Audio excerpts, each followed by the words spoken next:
सेठ भगवान दास गांव के बड़े ही प्रतिष्ठित व्यक्ति थे।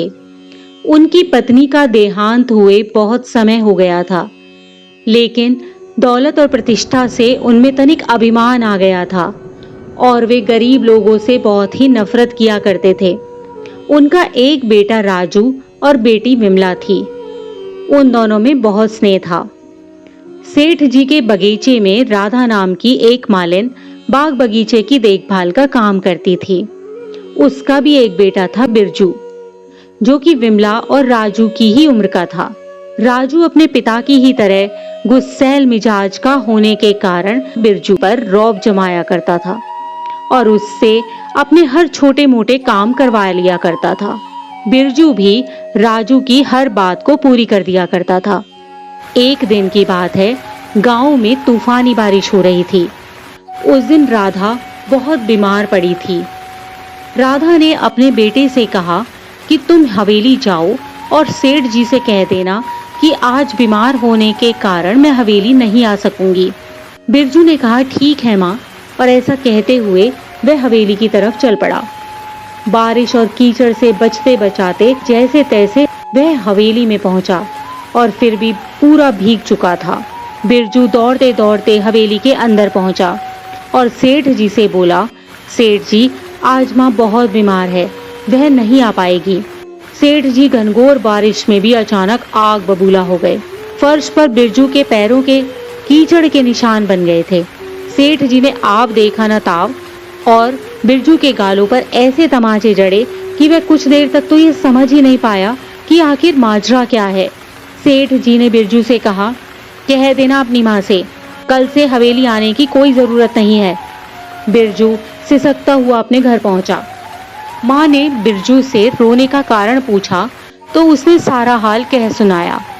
तो माँ बोली, रो मत बेटा, उसमें तेरी कोई गलती नहीं है, धन दौलत का अभिमान ही ऐसा होता है।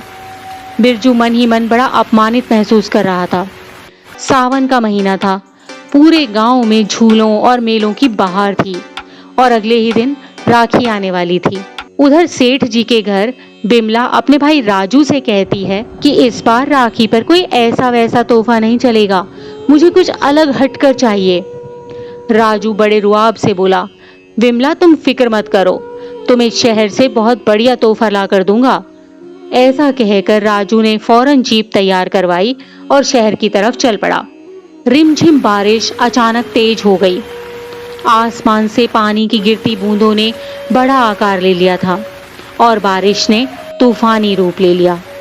अभी राजू की जीप गांव की सीमा के बाहर ही पहुंची थी कि वे तूफानी बरसात में फंस गए। पास ही बिरजू का घर था।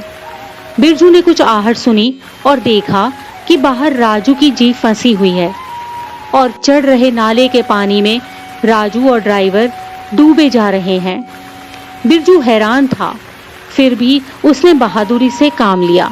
बिरजू ने जैसे ही उन्हें देखा, तुरंत अपने घर से बड़ी बड़ी रस्सियां ले आया और रस्सियों को पास के ही एक पेड़ से बांधकर उसने उनके सिरे राजू और ड्राइवर की तरफ फेंके। रस्सी की मदद से दोनों नाले के पानी से बाहर निकल कर आ गए। बिरजू राजू और ड्राइवर को अपने घर ले गया। उधर सेठ जी बड़े परेशान थे।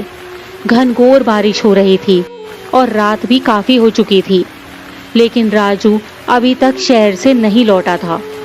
विमला का तो रो रो कर बुरा हाल हो गया था। वह बार बार अपने आप को कोसे जा रही थी कि मैंने क्यों भैया से अच्छे उपहार की जिद की थी। भैया तुम जल्दी आ जाओ। सेठ जी ने तुरंत अपने नौकरों को शहर की तरफ रवाना कर दिया। विमला की हालत भी बहुत खराब थी। कुछ ही देर के बाद सेठ जी का एक नौकर आया और उसने सूचना दी कि गांव के बाहर वाले नाले में जीप मिली है। राजू और ड्राइवर का कोई पता नहीं है। फिर क्या था, सभी ने यह मान लिया कि वे दोनों बहते नाली के पानी की बलि चढ़ गए होंगे।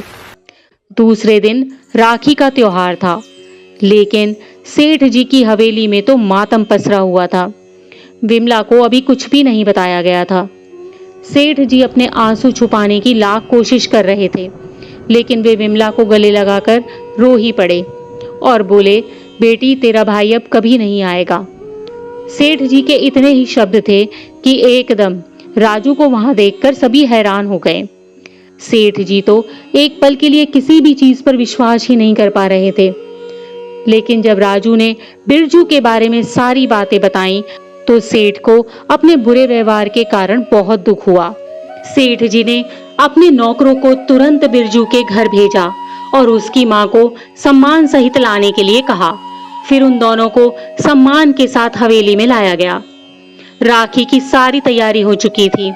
अब तो विमला ने अपनी थाली सजा ली थी राजू को राखी बांधने के लिए। राजू राखी बंधवाने के लिए जैसे ही बैठा, तो विमला ने तुरंत अपने पिता से बिरजू की तरफ इशारा करते हुए कहा, पिताजी, मेरा एक नहीं, अब दो दो भाई हैं।